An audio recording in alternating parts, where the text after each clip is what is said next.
नमस्कार। आप सभी को इन सभी की वेशभूषा लगभग एक जैसे ही दिखाई दे रही है। सामान्य रूप से भी ये सभी एक जैसे ही दिख रहे हैं। सभी ध्यान और परमात्मा में लीन रहते हैं। इन सभी के ये गुण इन्हें एक जैसा दिखाते हैं, परंतु कुछ विशेष गुण इन्हें एक दूसरे से अलग दिखाते हैं।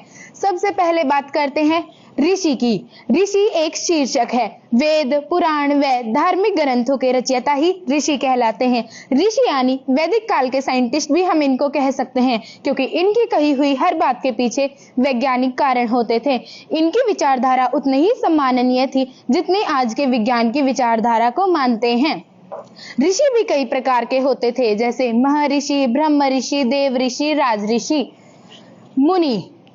मुनि ऋषि का ही एक प्रकार है। जो ऋषि, महर्षि और ब्रह्म ऋषि की उपाधि प्राप्त कर लेता है वह मुनि श्रेणी में चला जाता है। मुनि शब्द संस्कृत के मनन शब्द से बना है। इनको हम विचारक भी कहते हैं, क्योंकि ये किसी भी विषय पर बहुत गहराई से चिंतन करते हैं। ऋषि और मुनि दोनों ही शास्त्रों के ज्ञाता होते हैं। दोनों के ही श्राप कभी खाली नहीं जाते, क्योंकि इन्होंने अपनी शक्तियों का कभी दुरुपयोग नहीं किया।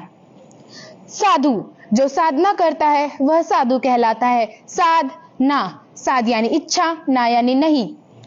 ये इच्छा रहित होकर साधना करते हैं। ये अपने गुरु के निर्देशों पर साधना करते हैं।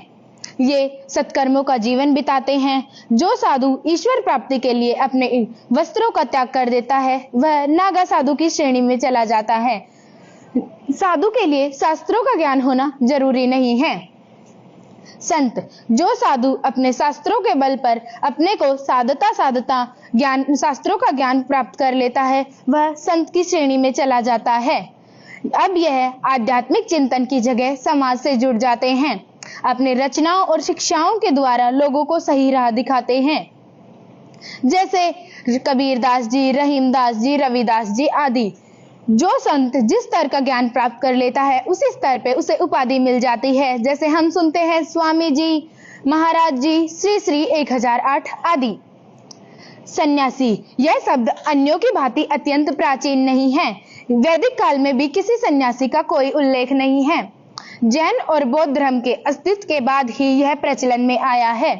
संन्यास शब्द संन्यास से बना है। संन्यास यानी त्याग करना। ये संसार की सारी चीजों का त्याग कर देते हैं, चाहे वो प्रकृति ने दी हो, चाहे इन्होंने स्वयं अर्जित की हो। योगी शब्द योग से बना है।